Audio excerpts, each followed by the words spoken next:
అందరికీ నమస్కారం. ఆంధ్ర నాయక శతకాన్ని మొదలు పెడతాను.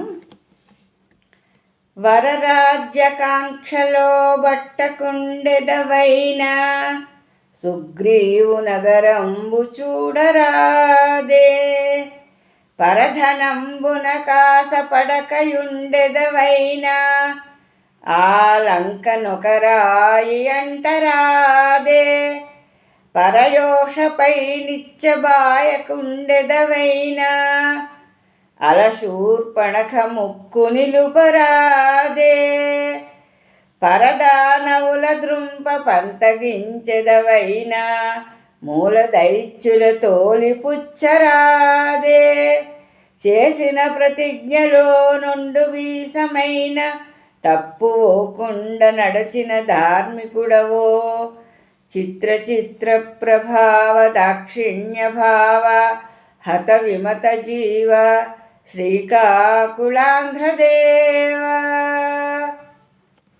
ఈ పద్యంలో శ్రీరాముడి యొక్క ప్రతిజ్ఞ అంటే తండ్రి అరణ్యవాసానికి 14 సంవత్సరాలు వెళ్ళమని ఆజ్ఞ ఇచ్చాడని కైకేయి చెప్పింది కదా. ఆ సమయంలో అతడు చేసినటువంటి ఆ ప్రతిజ్ఞ ఏమిటి అంటే 14 సంవత్సరాలు ఏ రాజ్యంలోని నివసించరాదు, అరణ్యాల్లోనే నివసించాలి.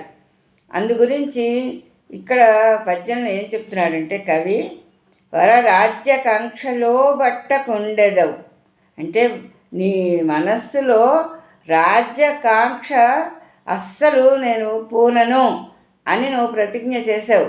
అయినా సరే ఆ సుగ్రీవు నగరంబు చూడరాదే, పోనీ నీ అయోధ్య నగరానికంటే నువ్వు వెళ్ళవద్దు, చూడవద్దు. కానీ సుగ్రీవుడికి పట్టాభిషేకం జరిగినప్పుడు కానీ ఆ తర్వాత కానీ నువ్వు ఒక్కనాడు కూడా సుగ్రీవుడి నగరంలో ప్రవేశించలేదు. ఎందుకంటే నేను నగర ప్రవేశం చెయ్యను అని ప్రతిజ్ఞ చేసావు కాబట్టి.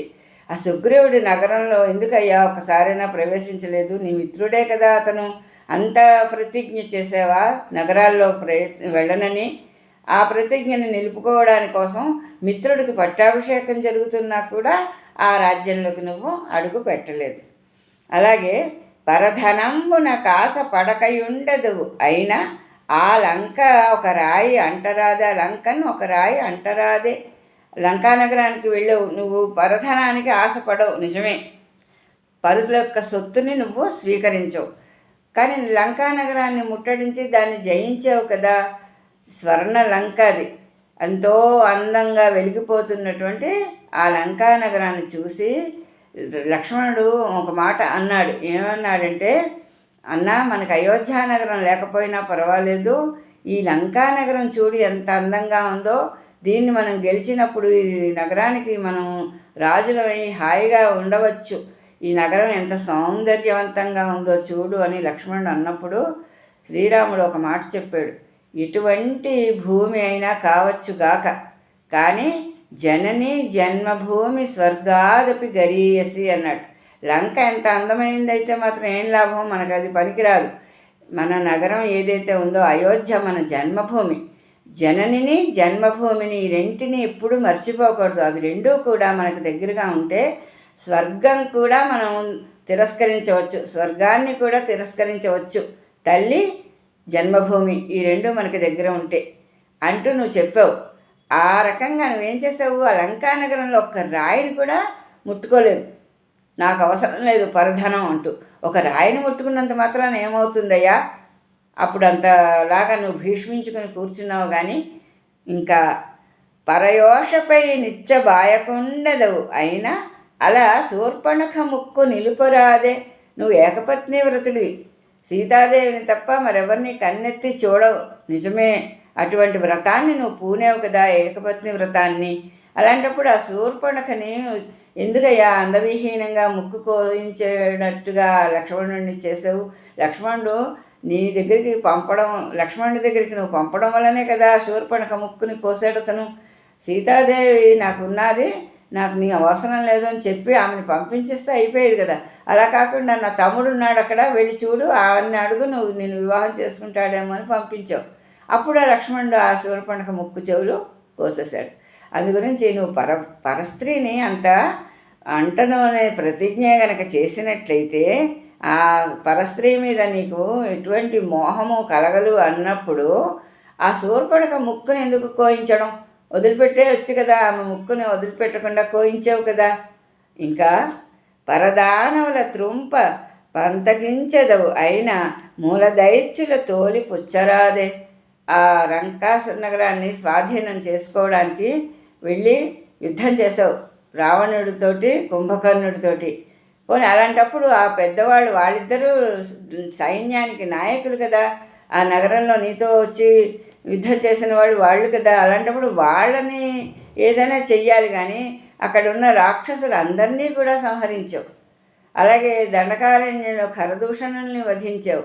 పరదానవుల్ని, శత్రువుల్ని సంహరిస్తానన్నావు. పరులు అంటే ఇక్కడ శత్రువులైనటువంటి రాక్షసుల్ని సంహరిస్తానని ప్రతిజ్ఞ చేసావు. కానీ మూలదైత్యుల తోలి పుచ్చరాదే. ఆ పూర్వీకులైనటువంటి వాళ్ళు ఉన్నారు ఎప్పటి నుంచో ఆ లంకానగరంలో.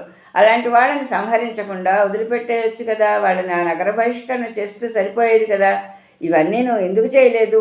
చేసిన ప్రతిజ్ఞలో ఒండు వీసమైన తప్పు పోకుండా నడిచిన ధార్మికుడవో నువ్వు. అంత ధర్మాత్ముడివా? అంత ధర్మాన్ని పరిపాలించిన వాడివా? నువ్వు చేసిన ప్రతిజ్ఞలో ఏమాత్రము పొరపాటు లేకుండా ఒండు వీసం అంటే ఒక్క వీసం పాలు కూడా తగ్గకుండా నీ ప్రతిజ్ఞలన్నీ పూర్తి చేసుకున్నట్లుగా కనిపిస్తున్నావు కదా. మరి ఇలాంటప్పుడు నువ్వు ఎందుకయ్యా చిన్న చిన్న విషయాల్లో జాగ్రత్తగా వహించాలన్న ఆలోచన లేకుండా సుగ్రీవుడికి మైత్రిని పాటించలేదు. అలాగే ఆ లంకలో ఒక్క రాయిని కూడా ముట్టుకోనన్నావు. సీతాదేవిపై తప్ప ఇంకెవరి మీద నా చూపు ప్రసరించదని ఆ శూర్పణఖ ముక్కుని కోయించావు. అలాగే శత్రువులైన రాక్షసుల్ని, మూలకారకులైన వాళ్ళని సంహరించి మిగిలిన వాళ్ళని వదిలిపెట్టి వాళ్ళు అంటే బ్రతుకు జీవుడాన్ని పారిపోయేటట్లు చేయకుండా అందరినీ సంహరించావు. అంత వీసమెత్తు కూడా తేడా లేకుండా నీ ప్రతిజ్ఞల్ని పూర్తి చేశావు. అలాంటి ధర్మాత్ముడివా నువ్వు అంటూ ప్రశ్నిస్తున్నాడు. అంటే నిజంగా అతను అంతటి ధర్మాత్ముడే శ్రీరాముడు. నువ్వు అంతటి ధర్మాత్ముడివా అంటూ ఇతను అంటున్నాడు. కానీ అందులో ఉన్నటువంటి అర్థం ఏమిటంటే నువ్వెంతో ధర్మాత్ముడివి. ఇటు చేసినటువంటి ప్రతిజ్ఞలో ఎటువంటి లోపం లేకుండా అన్ని ప్రతిజ్ఞల్ని శ్రీరాముడు పాటించాడు, పూర్తి చేసి చూపించాడు. అది పద్యంలో చెప్పాడు అన్నమాట. తర్వాత పద్యం. నిర్దయాత్ములే కాని నిత్యాగ్నిహోత్రాది కర్మనైష్ఠుకులైన ఘనులు కారే. శుచిశూన్యులే కాని శృత్యాది పాఠక ప్రకట వేదార్థ బోధకులుగారే. సత్యహీనులే కాని చంద్రశేఖర పాద పద్మ పూజానంద పరులుగారే. మాయకులే గాని మంత్రప్రయోగోపసంహరణ క్రియాచణులు కారే. కులము బ్రాహ్మణ్యమగు దైత్య కులము నెట్లు కూల్చితివి. బ్రహ్మహత్యకు కొంకకః చిత్ర ప్రభావ దాక్షిణ్య భావ హత విమత జీవ శ్రీకాకుళాంధ్రదేవా. ఇక్కడ శ్రీరాముడు రావణ కుంభకర్ణుల్ని వధించాడు కదా, అందుగురించి ఆ కవి ప్రశ్నిస్తున్నాడు. ఆ రావణుడు, కుంభకర్ణుడు నిర్దయాత్ములు, అంటే ఏమాత్రము దయ అనేది వాళ్ళ హృదయంలో లేదు, నిజమే. కానీ నిత్యాగ్నిహోత్రాది కర్మనైష్ఠికులైన ఘనులు కారే. నిత్యము అగ్నిహోత్రంకి పూజ చేస్తూ హోమాలు, యజ్ఞాలు, యాగాలు ఇవన్నీ చేసి నిష్ఠతో బ్రతికిన వాళ్ళే కదా. కానీ వాళ్ళు దయలేని వాళ్ళు, అంతే కదా. అలాగే శుచిశూన్యులే కానీ శృత్యాది పాఠక ప్రకట వేదార్థ బోధకులు కారే. వాళ్ళకి శుచి శుభ్రత లేవు, నిజమే. కానీ ఎన్నో రకాలైనటువంటి శృతులని నేర్చుకుని, అంటే వేదాలన్నిటినీ పఠించి ఆ పాఠం నేర్చుకున్న వాటిల్లో ఉండేటటువంటి అర్థాలన్నీ కూడా తెలుసుకున్నవాళ్ళు, జ్ఞానాన్ని కలిగిన వాళ్ళు, వేదాల్లో ఉండే జ్ఞానాన్ని అంతటినీ కూడా తెలుసుకున్నవారు. కానీ వాళ్ళకి శుచి లేదు, అంతే కదా. సత్యహీనులే కానీ చంద్రశేఖర పాద పద్మ పూజానంద పరులు కారే. వాళ్ళకి ఎప్పుడూ నిజాన్ని పలకడం రాకపోవచ్చు, ఎప్పుడూ అసత్యాన్నే పలుకుతూ ఉండవచ్చు. కానీ చంద్రశేఖర పాదపద్మం అంటే ఆ ఈశ్వరుడి యొక్క పాదపద్మాల యొక్క పూజ చేస్తూ అందులోనే సంతోషాన్ని పొందేవాళ్ళు వాళ్ళు. అంటే శివుడి యొక్క అనుగ్రహానికి పాత్రులవుతూ శివుడి పూజలను ఎక్కువగా చేసేటటువంటి వారు. ఎటొచ్చి ఎప్పుడూ సత్యాన్ని మాత్రం పలకరు, అంతే కదా. మాయకులే గాని మంత్ర ప్రయోగోపసంహరణ క్రియాచనులుగారే వాళ్ళు ఇంద్రజాల మహేంద్రజాల విద్యలన్నీ నేర్చుకుని మాయవేషాలతో చరించగలిగేవాళ్లే. కానీ వాళ్ళకి తెలుసు కదా, మంత్ర ప్రయోగం తెలుసు, దాన్ని ఉపసంహరించడము తెలుసు. శస్త్రాలు అన్నీ వాళ్ళు నేర్చుకున్నారు.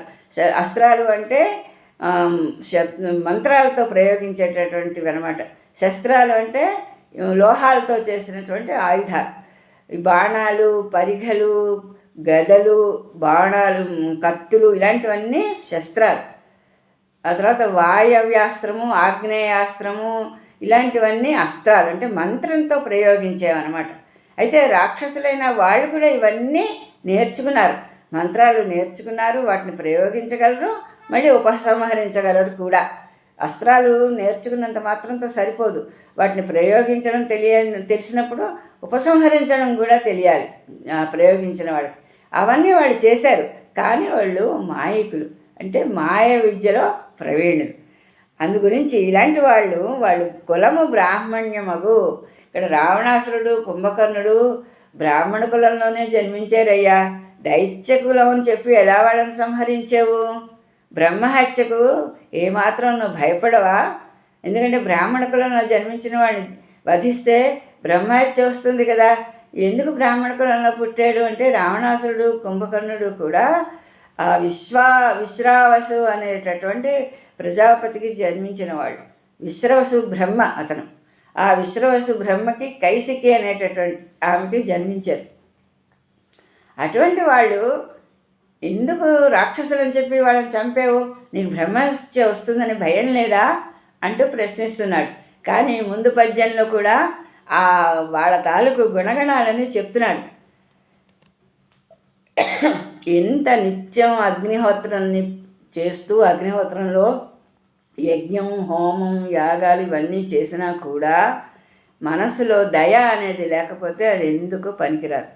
అలాగే వేద పఠనం చేసి అందులో మర్మాలు గ్రహించినా కూడా శుచిత్వం లేకపోతే ఆ వేద విద్య పనికిరాదు. ఈశ్వరుడి పాదపద్మాల్ని ఎంత భక్తితో పూజించినా కూడా నోటి వెంట సత్యవాక్కు పలకకపోతే అది నిష్ఫలం. అలాగే ఎన్ని మంత్రతంత్రాలు నేర్చుకుని వాటిని ఉపయోగించడం, ఉపసంహరించడం తెలిసినా కూడా మాయతో అన్నీ జయించాలనుకునే వాళ్ళు ఎందుకు కూడా కొరగారు. అంటే మాయాజాలంతో జయించాలనుకోకూడదు. నిజమైన పట్టుదలతోటి, కృషితోటి శత్రువుల్ని జయించాలి. అంతేగాని తమ దగ్గర ఉన్న మాయల్ని ప్రయోగించి మాత్రం వాళ్ళని లోబరుచుకోకూడదు. అందుగురించి ఈ బ్రాహ్మణ కులంలో పుట్టినా కూడా ఆసురీ గుణాలు ఇవన్నీ కూడా, అంటే దయ లేకపోవడం, శుచిత్వం లేకపోవడం, సత్యహీనత, మాయతో గెలవడం, ఇవన్నీ కూడా ఆసురీ గుణాలు. అంటే రాక్షసులకు ఉండే గుణాలు, తామసమైన ప్రవృత్తి కలిగిన వాళ్ళకి ఉంటాయి. అందుగురించి పుట్టుకతో బ్రాహ్మణులైనా కూడా వాళ్ళు గుణాల చేత రాక్షసులు అయ్యారు, రావణుడు, కుంభకర్ణుడు. అందుగురించి అటువంటి ఆ దుర్మార్గులైనటువంటి వాళ్ళని వధించితే ఏమాత్రం పాపం అంటదు. అందుగురించే శ్రీరాముడు వాళ్ళని సంహరించాడు. అందుగురించి ఇక్కడ కవి ఏంటంటే ఊరికినే వాళ్ళ వైపు మాట్లాడుతున్నట్లుగా చెప్తున్నాడు. మళ్ళీ వాళ్ళల్లో ఉన్న అవగుణాన్ని కూడా చెప్తున్నాడు. నిత్యాగ్నిహోత్రాలు చేస్తారు, కర్మనైష్ఠికులు, కానీ వాళ్ళకి దయ లేదు. అలాగే వేదాలు చదువుకున్నారు, అందులో అంతరార్థాన్ని తెలుసుకున్నారు, కానీ శుచిత్వం లేదు, శుభ్రత లేదు, ఏమీ లేదు. చంద్రశేఖరుడు యొక్క పాదపద్మాన్ని పూజించడంలో గొప్పవాళ్లే, కానీ సత్యవాక్కు వాళ్ళ నోటి వెంట రాదు. మంత్రప్రయోగం చేయగలరు, ఉపసంహారం చేయగలరు, కానీ తమ దగ్గర ఉన్న రాక్షస మాయ ఏదైతే ఉందో ఆ మాయని ప్రయోగిస్తారు. అవన్నీ కూడా మనం చూస్తున్నాం రామాయణ కథలో ఎన్నో ఘట్టాల్లో వాళ్ళు అవన్నీ కూడా ప్రదర్శించారు. మాయతోటే అవతల ఇప్పుడు సీతాదేవిని అపహరించడానికి ఆ మారీచుడిని మాయావేషంతో పంపించాడు కదా రావణాసుడు. అది తప్పు కదా. అదేవిధంగా ఎన్నో రకాలు దయ కానీ, శుచిత్వం కానీ, సత్యసంధత కానీ ఏమీ లేవు వాళ్ళ దగ్గర. అందుకే వాళ్ళు రాక్షసులయ్యారు. వాళ్ళని శ్రీరాముడు సంహరించాడు. ఈ విషయాన్ని అతను వ్యంగ్యంగా చెప్పాడనమాట. రాక్షసులకి అన్ని గొప్ప గుణాలు ఉన్నాయి, కానీ వాళ్ళ దగ్గర ఉండవలసిన దైవీ గుణాలు లేవు. అందుకే వాళ్ళ వల్ల అపరాధం జరిగింది. శ్రీరాముడు వాళ్ళని వాళ్ళని సంహరించాడు. అది ఈ పద్యంలో ఉన్నటువంటి అర్థం. ఈ రోజుకి ఇంకా ముగిస్తాను. మళ్ళీ రేపు కలుసుకుందాము. అంతవరకు సెలవు. నమస్తే.